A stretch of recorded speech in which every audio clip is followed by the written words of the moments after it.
There is a very big tussle as far as the turf war between the opposition is concerned.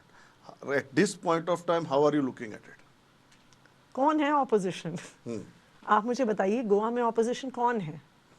Goa में हर बार पिछले 3 election से गोवा के लोग कांग्रेस पे भरोसा करके उनको ऑपोजिशन में बैठाते हैं, और जिन कांग्रेस के लोगों को वो ऑपोजिशन में बैठाते हैं वो कुछ महीनों में रूलिंग पार्टी में पहुंच जाते हैं।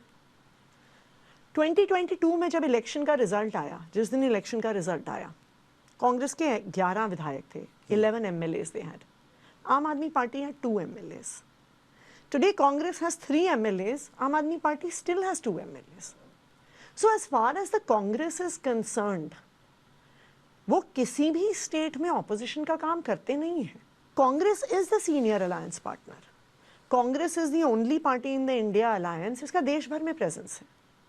लेकिन कांग्रेस ने कभी भी, देखिए अलायंस का एक धर्म होता है, अलायंस का धर्म ये होता है कि जो बड़ा है वो छोटों को साथ लेके चलेगा, उनके अलग अलग स्टेट्स में साथ लेके चलेगा।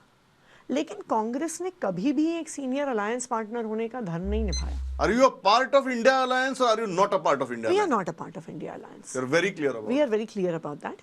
And as far as Goa is also concerned, आम आदमी पार्टी कांग्रेस के साथ अलायंस करने का कोई इरादा नहीं रखती है। I think that आम आदमी party losing the elections in Delhi, we have to accept the mandate of the people.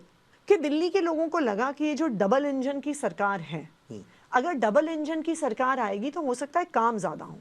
उनको लगता था कि भाई अरविंद केजरीवाल और सेंट्रल गवर्नमेंट में डिस्प्यूट रहता है, तो maybe if there is a double engine government, development of Delhi would happen faster. But this dream of double engine has unravelled in less than 6 months।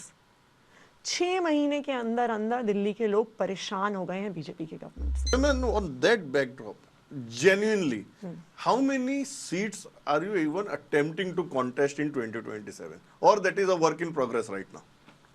आम आदमी party intends to contest all 40 seats.